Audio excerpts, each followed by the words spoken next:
The rat dashes ahead of Bastin to scout out the area. As Bastin approaches, he can smell life, vegetation. He starts to see vines clinging to the walls carved out by this beast. As Bastin enters the area, he's taken back by the vines. How can anything live in this darkness? As he looks closer, he notices how unique these vines are. They make shapes, and each one is connected by a woven strand of the vine. Bastin has never seen anything like this before. Bastin touches one of the shapes. Parts of the vine start to move and bend. Bastin does it again with the same results. Like only these parts are connected.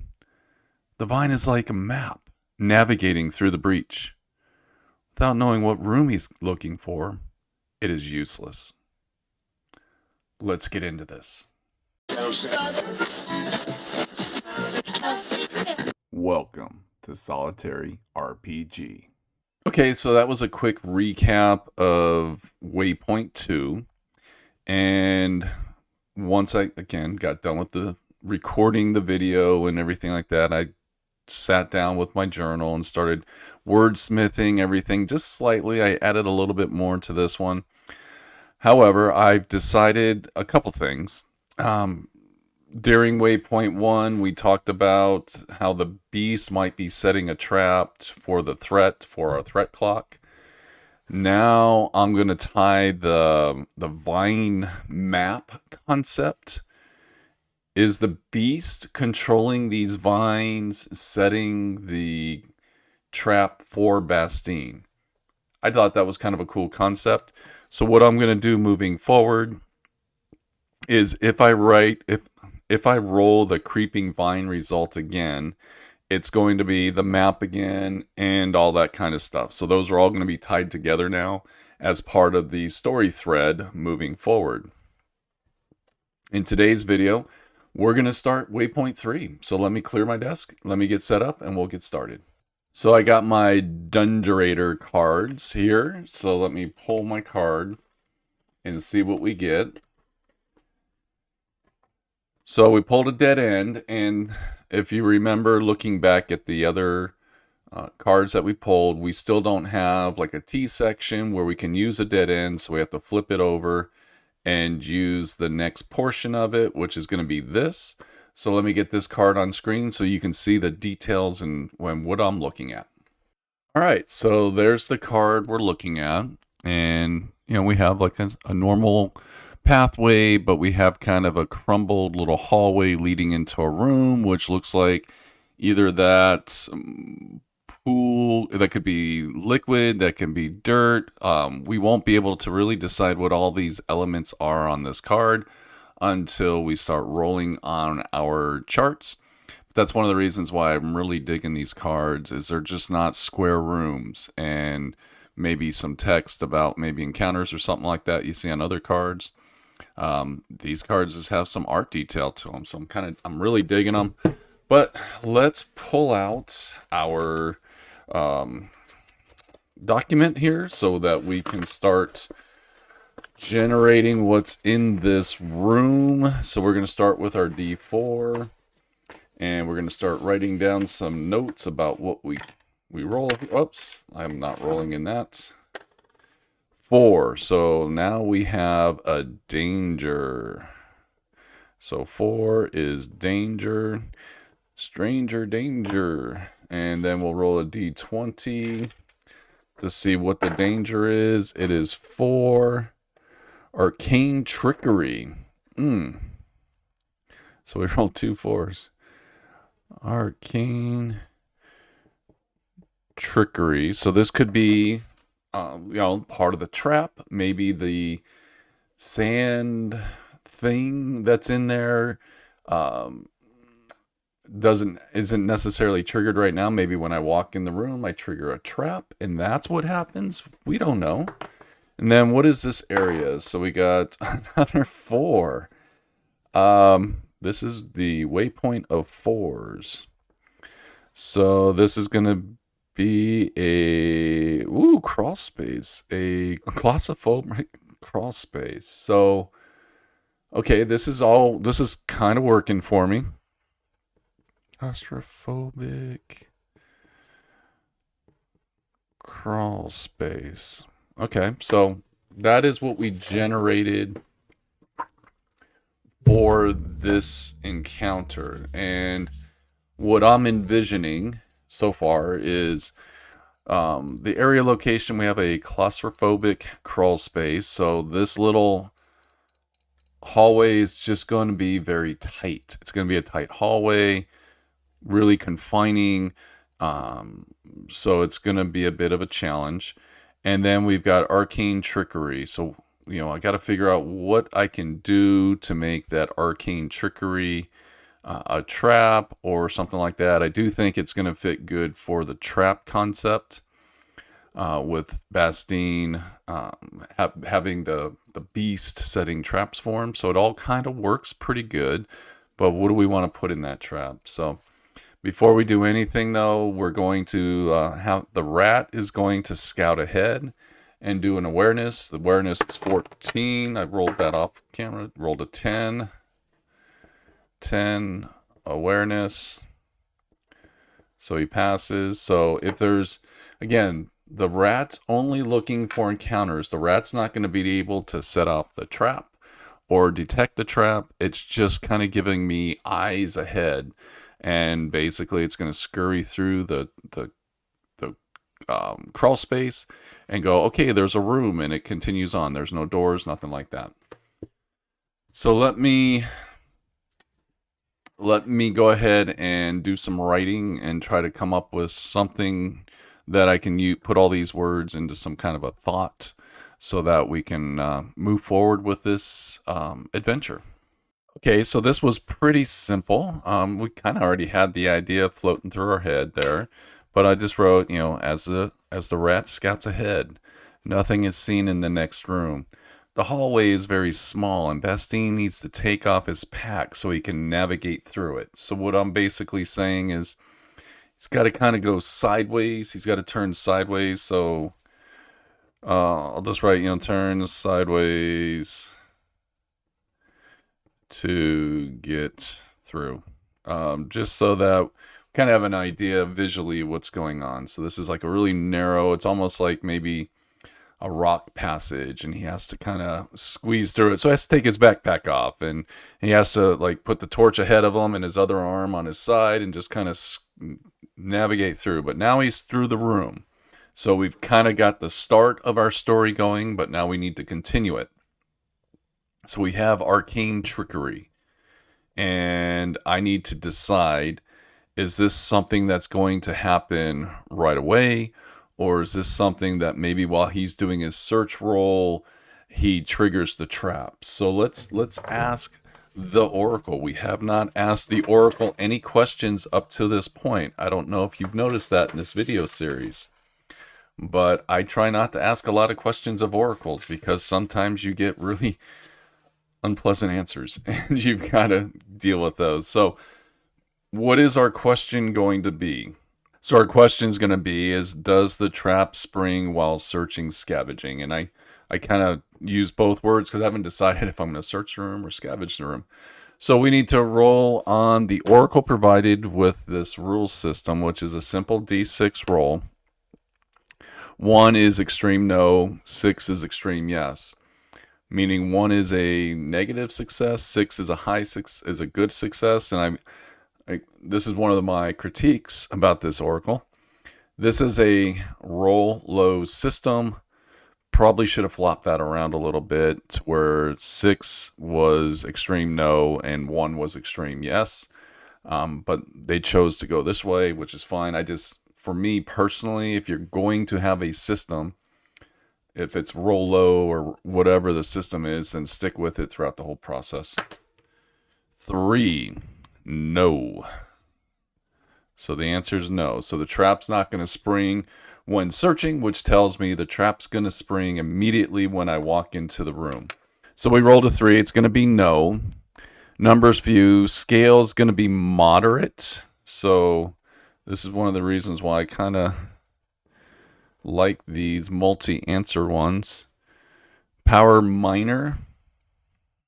I'm just writing all this down because this way we can maybe pull from some of these words once we um, figure out what the trap's going to be or how the trap's going to cause damage. And then the quality is mundane. So let's find the trap section.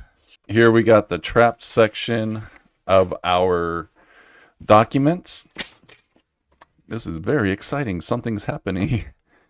So we decided that it's not going to trigger when we're scavenging, so it's going to trigger as soon as we come into the room. We've got a D20 trap table. So this is going to tell us what kind of a trap we've unleashed. 12. Ringing alarm. Okay. Doesn't really fit with the narrative of our card, like the image of our card, but that's okay. The ringing alarm is going to obviously trigger that we're in the room, so this is going to advance our threat clock to 2 because we're making noise and we set off a ringing alarm trap, and then we've got to decide if this trap is going to do damage to us. So it's a like a loud screeching. I'm gonna say it's a screeching, not like an alarm like you would think about, like a car alarm or a house alarm, but I'm just like a loud screeching. Maybe there's a creature in the room screeching, setting off the alarm. So right now I'm just monster making the alarm or creature or whatever, and it's going to be a small one. So I'm going to say Bastin has to smash, has to kill this creature. And I'm going to say it's just a little insecty kind of a creature. It's not a like a big monstrous thing. So all he's got to do is get a successful hit, and that will kill it. And then I've got something else in mind. So we're going to spin this story real quickly, but let me make a roll and see if Bastin can kill this creature with. Well, I've got his sling, but I'm going to say the noise is too loud and causing him not to be able to use his sling. Like the sound is piercing him. I believe, okay, and I got knives, which they're both 14. So it's going to be a quick skills check at 14. We're going to roll our d20 and see what happens. I rolled a 6. 6. He kills it. And now let me take some time to write some stuff up because I've got this idea in my head and I want to get it out on paper. So give me a second. Okay, so this is what I came up with. Just a real brief thought or concept. I'm going to have to work through it a little bit, but basically, Bastin enters the area. As soon as he walks in, a small pig-like creature starts to squeal. The rat must have missed it. In this room, the sound is deafening, and Bastin strikes the creature with his dagger. Once he kills it, the wall crumbles, and the dirt fills the room, taking Bastin with it. So the way I came up with this is, again, our words, arcane trickery. So the beast is aware that the rat is going ahead of Bastin, and the creature wasn't in there, giving Bastin the confidence to just go into the room. But as soon as he walked in, pig-like creature, I haven't decided what the creature is going to be, but I was looking for a creature that made a loud noise. I know pigs make loud squealing noises, so pig-like creature. I'll look through the bestiary. I don't think there's anything that would fit it. Maybe a boar or something like that, but it's what I came up with for right now. But now the wall crumbled and Bastin's buried under the dirt. And I just thought that fit with the image of the cards. So that's kind of why I came up with that story. And this is what we do when we see, we got this card. It's got some imagery, and it helped me figure out what I was going to do with these trigger words and all that kind of stuff. So everything's working out good. We did advance the threat clock to 2. And I thought that would work because now this is a conflict or a problem. And that's one of the things you advances your threat clock. But now we gotta find out, how buried is Bastin in this dirt? Is he buried all the way? So we had all these words. So the scale was moderate, the power was minor, and the quality was mundane. So I'm not going to say he's buried deep. Looking at the words that we had, it wasn't that big of a deal. But should he take some damage because of it? Well, of course he should. He was hit by a trap. The rules do come with a chart you can use for the different types of damage you can take, from slight, moderate to severe. The trap we rolled was moderate, so it's going to be 2d6. So I have to envision that the dirt, knocks Bastin off his feet.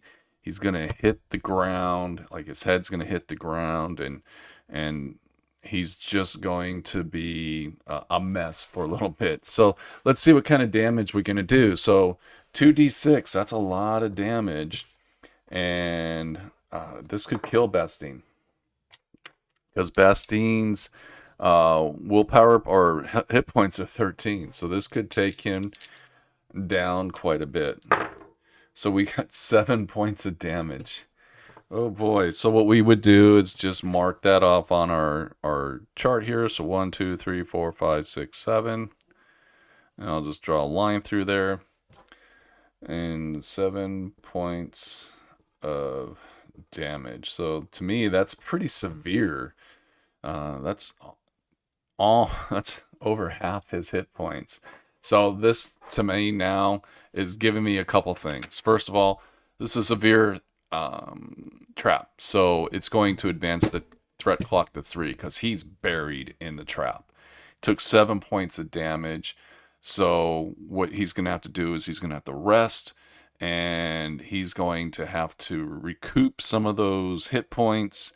And that's why I'm advancing the clock. And he has to get unburied. So he's got a lot going on. But I need to do some writing, so let me take a moment to do that, and we'll take it from there. All right. So I took a little bit of time, just wrote out a little bit of stuff. So the dirt floods the room like an ocean wave. Bastin is knocked to the ground, hitting his head on a rock. He is buried by the dirt, and he frantically digs his way out. Gasping for air in this dust-filled room, he makes it to the stairs. Takes some time, but Bastin survives this ordeal. So that's what we came up with. So we're advancing the threat clock twice. So the threat clock is now at 3 for everything that took place. He had an encounter with the pig-like creature, and then the trap, and having to rest to recover HP. So now we're going to do a simple rest roll to recoup some HP. And that's it. There's going to be no searching, no looking for anything, because the room's kind of filled with some dirt. I will have to figure out, I'm going to have to do another roll. Does this block Bastin's way out? Like, did the dirt fill the room so much that the little crawl space is no longer available to him? Or would he be able to get to that crawl space? So we'll have to word the question for the oracle, and this could be bad. So the question we're going to ask, does the trap/dirt block the path out? So we need to roll our d6 and refer to our oracle, and we already know if we roll low, like a 1, it's going to be a no, and a 6 is going to be a yes. Yes, it does block his path, and it's not just a yes, it's an extreme yes. So 6, we're going extreme, drinking the Mountain Dew. So not only does it block the path, what would the extreme be? And this is something we're going to have to toy around with. Right off the top of my head, nothing's coming to me, but maybe there's this extreme yes isn't something that happens right now. Oh, I got it. Perfect. I've just figured it out.